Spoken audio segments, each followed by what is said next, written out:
नमस्कार। द देसी अड्डा पर आपका स्वागत है। मैं हूं राकेश तिवारी।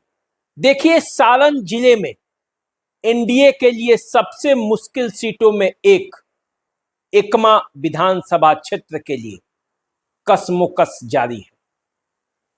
इस विधानसभा क्षेत्र से एनडीए का कौन सा घटक दल चुनावी मैदान में उतरेगा, इसके लिए लेकर पार्टियों के अंदर भी उहापोह की स्थिति है और जनता के अंदर भी। एकमा विधानसभा क्षेत्र का प्रत्याशी कौन होगा, ये आज भी एक सस्पेंस है, क्योंकि एकमा से जो दावेदारी है एनडीए में, एक तरफ जनता दल यूनाइटेड के धूमल सिंह हैं, तो दूसरे तरफ लोजपा के कामेश्वर प्रसाद सिंह मुन्ना।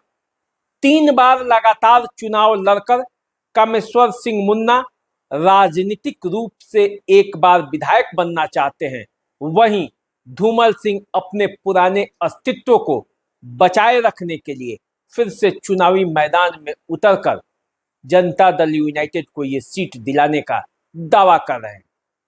इन दावों और प्रतिदावों के बीच एकमा की जनता ये सोच रही है कि आखिर इस बार एनडीए फोल्ड में किसे ये टिकट जाएगा, क्योंकि दावेदारी दोनों तरफ से मजबूत है। देखिए, मामला क्या है। एकमा विधानसभा क्षेत्र की स्थिति अब ऐसी है कि यदि एनडीए फोल्ड में ये दोनों नेता दोनों के दोनों चुनाव लड़ते हैं तो किसी भी परिस्थिति में एनडीए जीत नहीं पाती है। यदि इसमें से कोई एक नेता बैठ जाता है, चुनाव नहीं लड़ता है, तभी जाकर एनडीए के लिए संभावनाएं बचती है, क्योंकि दोनों नेताओं का अपना अपना जनाधार है इस क्षेत्र में और दोनों ने इस क्षेत्र के लिए काम किया है। अब सवाल उत्पन्न ये होता है कि आखिर इस एकमा में जाएगा तो किसके खेमे में, और यदि किसी के खेमे में जाता है तो दूसरा खेमा क्या करेगा। देखिए, कामेश्वर सिंह मुन्ना काफी दिनों से इस क्षेत्र का विधायक बनने के लिए लगे हुए हैं। उनके पीछे भी एक बड़ा जन समर्थन है। चिराग पासवान जब पिछले दिनों छपरा आए थे, एक आम सभा किया था, उसमें भी कामेश्वर सिंह मुन्ना अपनी पूरी ताकत के साथ जुटे हुए थे और पूरी ताकत के साथ एकमा का टिकट मांग रहे हैं।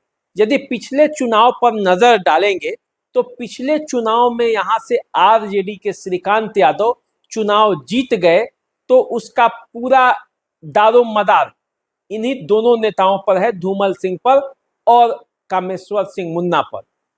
श्रीकांत यादव अपने बूते केवल चुनाव नहीं जीते, बल्कि इन दोनों नेताओं की आपसी लड़ाई की वजह से वे चुनाव जीत गए। देखिए, हुआ क्या। हुआ ये कि श्रीकांत यादव को कुल 53,394 मत मिले और वे चुनाव यहां से जीत गए।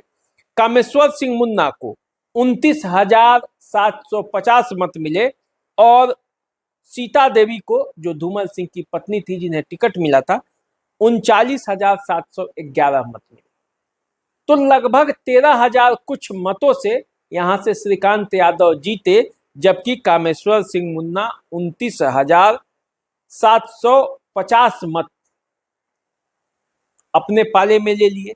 ये हार का एक बड़ा कारण बना सीता देवी के। इसके अलावे रंजीत सिंह जो है वो भी 10,372 मत काट लिए। तो ये सब जो वोट है, ये सब सीता देवी का वोट था, यानी कि धूमल सिंह का वोट था, जिसे इन लोगों ने ले लिया और यहां से एकमा से चुनावी परिणाम खराब हो गया, आरजेडी के पक्ष में हो गया। अब इस बार भी लड़ाई है, तो हर दल से दावेदार है। जनता सबके साथ है, ऐसा नहीं कहा जा सकता कि किसी के साथ कम है और किसी के साथ जाता है, लेकिन जातीय समीकरण और जनता के बीच यदि आप जाएंगे तो आप पाएंगे कि कामेश्वर सिंह मुन्ना पिछले 3 बार से प्रयासरत है, तो जनता की सहानुभूति उनके साथ भी है और जनता की सहानुभूति उनके साथ है, इसलिए वे मजबूती से अपनी आवाज को अपने पार्टी तक पहुंचा भी रहे हैं और ये कह रहे हैं कि किसी भी कीमत पर इस बार एकमा की सीट वो जीत कर एनडीए की झोली में दे देंगे। दूसरे तरफ धूमल सिंह के समर्थकों का कहना है कि ये सीट उनका है, लगातार वो यहां से जीतते रहे हैं, 20 का चुनाव वो हार गए, वो अलग बात है। लेकिन यदि आप चुनावी समीकरणों पर यदि नजर डालेंगे तो जब से एकमा बना, 2010 का पहला चुनाव हुआ और यहां से जनता दल यूनाइटेड के टिकट पर धूमल सिंह चुनावी मैदान में थे, जबकि कामेश्वर सिंह मुन्ना जो है आरजेडी के टिकट पर 10 में चुनाव लड़ गए। कामेश्वर सिंह मुन्ना को पराजित कर दिए धूमल सिंह। जब मुकाबला आया 2015 का, तो 2015 में जनता दल यूनाइटेड और आरजेडी एक साथ थी। ऐसे में धूमल सिंह को जनता दल यूनाइटेड से टिकट मिला यहाँ, और धूमल सिंह के खिलाफ बीजेपी के प्रत्याशी बन गए कामेश्वर सिंह मुन्ना, और वो चुनाव हार गए। धूमल सिंह यहाँ से फिर विजयी हुए। 2020 का चुनाव आया। 2020 के चुनाव में यहां से आरजेडी ने श्रीकांत यादव को चुनावी मैदान में उतारा। जनता दल यूनाइटेड के तरफ से धूमल सिंह चुनावी मैदान में उतर गए और कामेश्वर सिंह मुन्ना लोजपा के टिकट पर चुनावी मैदान में उतरे। नतीजा ये हुआ कि कामेश्वर सिंह मुन्ना और धूमल सिंह के आपसी लड़ाई में फिर ये सीट आरजेडी के पाले में चली गई। अब इस बार भी घमासान है, और घमासान ऐसा है कि पूछिए मत। एकमा का सीट सारण में चर्चित है, और चर्चित इसलिए है कि यहाँ पे कई दावेदार हैं। बीजेपी से भी दावेदार हैं, जनता दल यूनाइटेड से दावेदार हैं, लोजपा से दावेदार हैं। यदि एनडीए फोल्ड में बात करें तो तीनों पार्टियों से दावेदार हैं। देखिए, भाजपा से राजन तिवारी जो स्वतंत्रता सेनानी के पौत्र हैं, वो भी चुनावी मैदान में उतरना चाहते हैं। फारबिसगंज और अररिया में वो अपनी राजनीति को, छात्र राजनीति से करियर की शुरुआत कर सारण जो उनका गृह जिला है, एकमा जो उनका घर है, एकमा के परसागढ़ में, वो चुनावी मैदान में उतरने के लिए तैयार है। दूसरा, लोजपा से कामेश्वर सिंह मुन्ना जो लगातार 3 बार से प्रयासरत हैं इस क्षेत्र में और जनता के सीधे संपर्क में रहते हैं, जनता से कभी नाता तोड़ा नहीं उन्होंने, तो वे भी चुनावी मैदान में उतरने के लिए तैयार हैं। जनता दल यूनाइटेड की बात करेंगे तो धूमल सिंह, वे, उनके बेटे, उनकी पत्नी, कोई चुनावी मैदान में उतर सकता है, लेकिन उनका परिवार इस सीट का दावेदारी कर रहा है, क्योंकि लंबे अरसे से वो बनियापुर पहले और फिर अब एकमा में चुनावी अपनी राजनीति को आगे बढ़ाते रहे हैं, विधायक लगातार बनते रहे हैं। 2020 का चुनाव उन्होंने हारा है। तो अब देखिए यहाँ क्या मामला बनता है। लेकिन इन सभी मामलों के बीच एकमा का जो चुनावी मैदान है वो सिर्फ खाली नहीं है ऐसे सिर्फ इन्हीं नेताओं से, बल्कि जनसुराज भी यहाँ एक नई शक्ति के साथ उभरा है। और जनसुराज के विकास सिंह एक चर्चित युवा के रूप में इस क्षेत्र में उभरे हैं। तो जनसुराज के तरफ से विकास सिंह की भी दावेदारी है।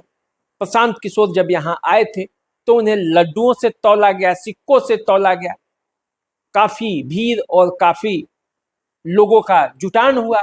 प्रशांत किशोर भी यहाँ के लोगों से वादा करके गए कि जो प्रत्याशी देंगे उसे आप जिताकर भेजिए, बिहार में जो परिवर्तन लाना है, बिहार में बदलाव लाना है, उसको उसका सहभागी बनिए। तो एकमा देखा जाए तो पूरी तरह से गर्म है, और इतना गर्म है कि सारण जिले में चर्चा का केंद्र बना हुआ है। एकमा जो कि एनडीए का कभी गढ़ रहा है, उस एकमा में इस बार लड़ाई जबरदस्त है। अब ऐसा नहीं है कि लड़ाई सिर्फ इधर ही, एकमा में आरजेडी के जो टिकट के दावेदार हैं श्रीकांत यादव, उनके भी टिकट पर खतरे के बादल मंडरा रहे थे। आरजेडी में भी कई दावेदार थे। जितेंद्र स्वामी चाहते थे कि उनके बेटे को यहां से टिकट मिल जाए, लेकिन अंततः श्रीकांत यादव लालू प्रसाद यादव को अपने विधानसभा क्षेत्र ले गए।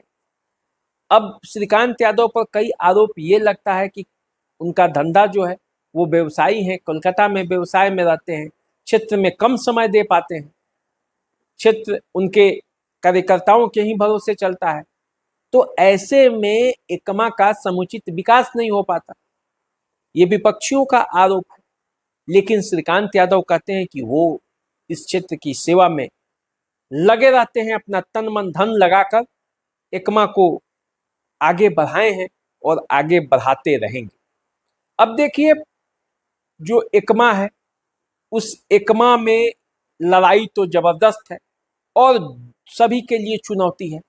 तो क्या कामेश्वर सिंह मुन्ना, जो 3 बार से लोगों के बीच जा जाकर वोट मांग रहे हैं, लोगों को ये समझा रहे हैं कि इस क्षेत्र का बेटा, आपके बीच का बेटा आपके पास आया है, टिकट भी इस बार लाएगा और आपका वोट भी पाएगा, क्या ये सफल हो पाएगा उनकी रणनीति?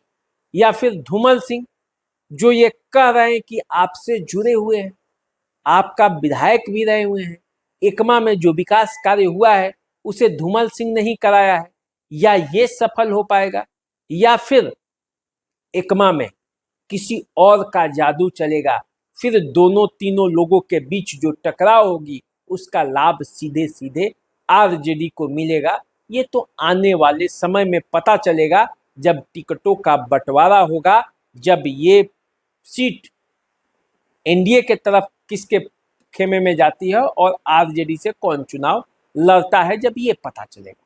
लेकिन फिलहाल जनता में एक उहापोह की स्थिति है, वो ये समझना चाहती है कि आखिर यहाँ से कौन उम्मीदवार होगा।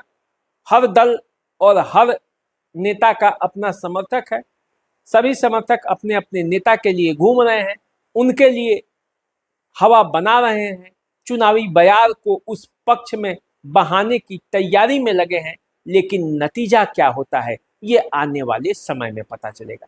तो चलिए, आप हमारे साथ बने रहिए।